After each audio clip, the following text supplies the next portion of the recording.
Ya está Flor Halfon y ahora le vamos a preguntar a Flor qué va a pasar mañana con el censo, toda la información respecto al censo. Flor, tenés, bueno, básicamente qué hay que hacer mañana, que es feriado nacional. Tengan en cuenta que aunque ya hayan llenado el censo virtual, no se termina uno de censar hasta que nos llega el censista, hasta que no le damos ese código de verificación al censista. Así que todavía no terminó. Bueno, quiero mostrar esto. Ahí está Antonio Aracre. A mí me gusta, y suelo decirlo, este es un programa en el cual no ratificamos permanentemente lo que pensamos, sino buscamos distintas miradas. Yo vengo advirtiendo que hay un escenario muy complejo este año y fundamentalmente, no por esto que dicen estos economistas, que insisto, fueron consultados la semana pasada por Sergio Massa con Martín Redrado a la cabeza, 70% de inflación y una economía que este año crece 2%, entre comillas, pero significa un fuerte frenazo en la segunda parte del año. Pues nosotros contamos varias veces que esta economía, si se mantuviera estancada en el nivel de diciembre del año pasado, igual crecería 4% o 5%, lo que se llama el arrastre estadístico.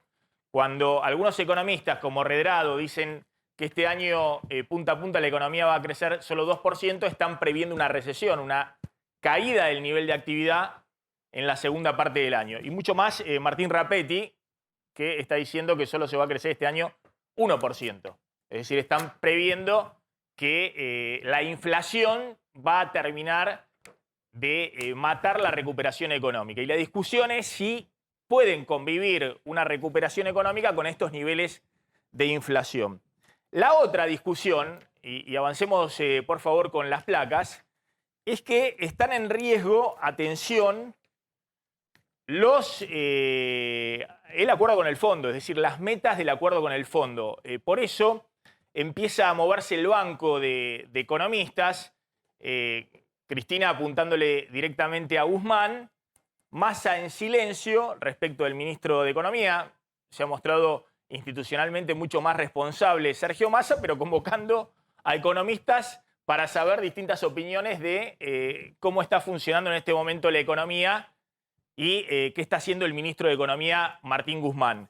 Nosotros venimos contando, ojo que esta dinámica inflacionaria de la inflación en los últimos 5 meses, desde noviembre a abril, corriendo al 5% mensual, eso es una tasa anualizada de 80% de inflación. Y la inflación de alimentos desde noviembre a abril, 5 meses, corriendo al 6% mensual, eso es una tasa anualizada de inflación del 100%.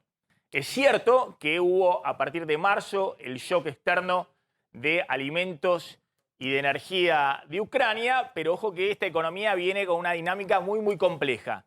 Y se le agrega, lo que todos están viendo, que no hay más anclas en esta economía para tratar de sujetar la inflación. Que el dólar oficial, que en abril fue al 4% mensual, este mes sigue ese ritmo y tal vez se acelere un poquito más la suba del tipo de cambio oficial para que el Banco Central pueda acumular reservas en el Banco Central, que la suba de tarifas públicas, pese a la resistencia del kirchnerismo, es inexorable dentro del acuerdo con el fondo, y eso es lo que cree también el ministro de Economía, Martín Guzmán. Se prepara el aumento para junio de luz y gas, que los combustibles vienen corriendo por arriba de la inflación, 33-40% en el año, en los primeros 4 o 5 meses del año. Y la pregunta es qué va a pasar con salarios, jubilaciones, planes sociales, es decir, con todos los ingresos fijos. Y la respuesta obvia es que van a quedar atrás de la inflación. Y si eso ocurre, obviamente el consumo, que ya estamos viendo, se va a desacelerar fuertemente. Nosotros venimos contando que en la macro, lo que están previendo los economistas que ven la dinámica inflacionaria y de ingresos o de suba de la tasa de interés forzada también por esta inflación muy elevada, es una desaceleración del nivel de actividad. Sin embargo, hay como dos sociedades.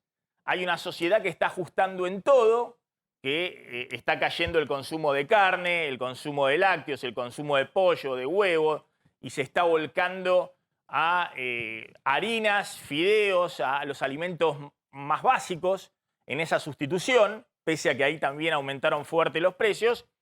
Hay otra sociedad, mitad de la pirámide social para arriba, que sigue sosteniendo consumos en sectores que van desde bienes durables, autos, espectáculos, todo el tema del turismo, y eso tiene que ver también con que hay muchos sectores que están quemando los pesos, digamos. Como tienen poca capacidad de ahorro, prefieren eso gastarlo y motorizar el consumo en distintos sectores. Después de 2 años también de pandemia y de consumo reprimido. El ejemplo más típico fue el récord de ventas y de público en la Feria del Libro que terminó ayer. Nunca había habido una feria del libro con tanto público y tanto movimiento editorial. Y la respuesta es, bueno, hubo 2 años que no hubo feria del libro y hay sectores medios que si tienen algunos pesitos los invierten ahí. En este contexto, muchos se preguntan si no puede haber un sacudón grande para el ministro de Economía y mucho más importante que el ministro para la economía en este segundo trimestre si no se cumplen las metas con el Fondo Monetario Internacional. Lo primero que todos están viendo muy de cerca es qué pasa con la acumulación de reservas en el Banco Central. Y el Banco Central hasta el lunes, hasta ayer, 16 de mayo, dato informal, porque los datos oficiales vienen con 2 o 3 días de retraso, está acumulando unos 760 millones de dólares en sus reservas en lo que va del año. Ya estamos en 4 meses y medio del año. El año pasado, en esta época, había acumulado 5.700 millones de dólares y es una primera señal de alerta. El Banco Central, para cumplir la meta con el FMI, hasta junio inclusive, tiene que acumular 2.600 millones de dólares. Es decir, que le faltan 2.000 millones de dólares a las reservas que tiene que comprar urgentemente en lo que queda de mayo y en junio. Primera meta que va a ver con lupa el FMI y que obviamente más allá de la meta con el FMI es fundamental para reconstituir mínimamente la confianza. Porque si después de julio el Banco Central no tiene reservas genuinas acumuladas en estos meses, obviamente las expectativas de devaluación y de brecha cambiaria se disparan. La segunda meta es lo que está pasando con la emisión monetaria del Banco Central para financiar al Tesoro. Esa emisión monetaria está a mayo en 380.000 millones de pesos. En mayo, sobre todo, hubo 2 partidas de asistencia del Banco Central al Tesoro y está en 380.000 millones de pesos. La meta a junio está en 440.000 millones de pesos. Es decir, el Banco Central ya casi no tiene margen para asistir al Tesoro en lo que resta de mayo y junio. Obviamente, siempre dijimos, esta meta es la más restrictiva de todas, es el chaleco de fuerza que le puso el FMI al Banco Central. Era una meta muy difícil de cumplir, porque para todo el año se podían emitir solamente 700.000 millones de pesos, 1% del PBI, cuando el año pasado el Banco Central asistió al Tesoro en 4% del PBI. Bueno, lo más probable es que ya en junio esta meta esté desviada, es decir, que el Banco Central sobrepase la meta y suene la segunda alarma en el acuerdo con el FMI. Atención con este punto porque es todo encadenado y básicamente cualquier desvío o desbande de expectativas se va a reflejar en una mayor brecha cambiaria, es decir, dólares alternativos que presionan hacia arriba y una inflación que no baja y se acelera. Bueno, todos esos factores son los que pueden impactar en el nivel de actividad en los próximos meses y por eso la pregunta, ¿no? Si hay en los próximos meses, además de un escenario de inflación muy elevada, una economía que empieza a desacelerarse y ese sería el peor de los escenarios. El otro punto, y está viendo Antonio Aracre muy atentamente para rebatirme en un ratito, el otro punto es que el gobierno necesita financiar sus cuentas, y por eso digo ojo junio, porque si te consumiste casi toda la meta de emisión monetaria, en junio tenés que pagar medio aguinaldo, es decir, empieza la parte, la temporada alta del gasto público, que es desde junio hacia diciembre. La primera parte siempre hay menos gastos, menos cuentas que tiene que pagar el sector público. La clave es cuánto va a poder conseguir de financiamiento el Tesoro emitiendo deuda en pesos. Porque cuanto más deuda en pesos consiga, menos va a tener que emitir el Banco Central para financiar al gobierno nacional, al Tesoro Nacional. Bueno, fíjense lo que son los vencimientos de deuda en pesos de acá a fin de año. De acá a fin de año vencen 3,7 billones de pesos de deuda y lo que tiene que hacer Martín Guzmán no solamente es refinanciar esta deuda que vence, sino que conseguir financiamiento adicional sobre ese vencimiento de deuda.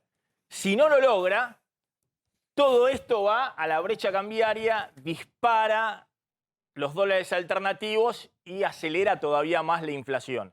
Entonces es un escenario muy pero muy desafiante y que requiere mucha confianza en la política económica, no solamente en el cumplimiento de las metas, sino es un movimiento simultáneo en que se acumulan reservas en el Banco Central, en que el ministro de Economía esté empoderado, en que haya un panorama de convergencia descendente de la inflación en algún momento, mientras vas soltando las anclas que tenías hasta ahora, el ayudín artificial que no podés usar más, el tipo de cambio oficial, los precios de los combustibles, las tarifas públicas, todo eso tiene que ir acomodándose, pero al mismo tiempo vos tenés que lograr que la inflación vaya descendiendo, que se acumulen dólares en el Banco Central, todo un escenario muy complejo, que evidentemente los economistas que están en el banco de recambio de Martín Guzmán no están viendo para los próximos meses. El último punto que quería mostrarles es el escenario tasa de interés, inflación dólar. El Banco Central, presionado por el FMI, pero más allá de que no estuviera el FMI, está presionado por la realidad, empieza a subir cada vez más la tasa de interés para tratar de que los ahorristas se queden en los bancos en plazos fijos y no vayan a correr al dólar blue o al dólar libre en blanco. Lo mismo hace el Tesoro con la tasa de interés de los bonos que emite. Si no sube la tasa de interés para que lo financien, bueno, les da bonos ajustados por inflación, más tasa de interés, les acorta los plazos, pero en algún momento, si no logra refinanciar y conseguir más financiamiento, todo eso va a la brecha cambiaria y dispara adicionalmente la inflación. Bueno, esta carrera ya la conocimos. Es decir, esta carrera donde vos no anclás en algún momento las expectativas y lográs que pegue la vuelta a la tasa de inflación y se desacelere, con una economía que se mantiene en recuperación, termina mal, porque termina en un círculo vicioso, sobre todo porque esa tasa de interés que está subiendo para remunerar más a los depositantes para que no corran al dólar, inmediatamente pega en el crédito. Hemos contado que las tasas de interés para refinanciación de tarjeta de crédito, para el que paga el resumen de la tarjeta de crédito mensualmente, no paga la totalidad del resumen, están ya en el costo financiero total arriba del 80% y son las tasas más baratas que hay. Todo el resto de las tasas están arriba del 80%, tanto para particulares como para empresas. Pero además, el propio Banco Central tiene una cuenta enorme de intereses del ELIX y pases, lo que se llaman los pasivos remunerados del Banco Central. Hay un stock, la placa siguiente, de 5 billones de pesos de LELIX en el Banco Central, por los cuales tienen que pagar una tasa de interés a los bancos para que los bancos se den vuelta y le paguen una tasa de interés más atractiva a los ahorristas para que los ahorristas no corran al dólar. Y esa cuenta de intereses de las LELIX, cada vez que sube la tasa de reinferencia porque se dispara la inflación, se hace cada vez más grande. Y eso genera que el Banco Central todos los meses tenga que pagar una cuenta cada vez mayor de intereses de la LELIX. Gran parte los bancos se dan vuelta y le pagan a los depositantes para que a su vez no corran al dólar. Bueno, todo eso genera que si en algún momento vos no generás confianza para seguir una trayectoria convergente de descenso de la inflación y de mejora de las expectativas, bueno, en algún momento haya tanto dólar dando vuelta y tan pocos dólares en el Banco Central que todo se pueda complicar, es decir, que la economía pase a un régimen inflacionario más alto o mucho más inestable del que está actualmente. Está Antonio Aracre, gracias por venir, Antonio, y vamos conectando un poquito a todo lo que tenemos de la realidad para ver estas dos economías de cómo están funcionando. Y ya nos vamos a meter con el tema político, porque atención, tiene Pablo Vinocur información importante de cómo se está moviendo la oposición, tiene Carlos González Prieto también información sobre la interna dentro del propio equipo económico con el tema retenciones. Salió con todo, de nuevo, el secretario de Comercio, Feletti, a decir, si no ponen retenciones yo no puedo frenar el aumento de precios de los alimentos, no puedo hacer nada. Así que volvió a investir sobre Guzmán con ese tema Roberto Feletti.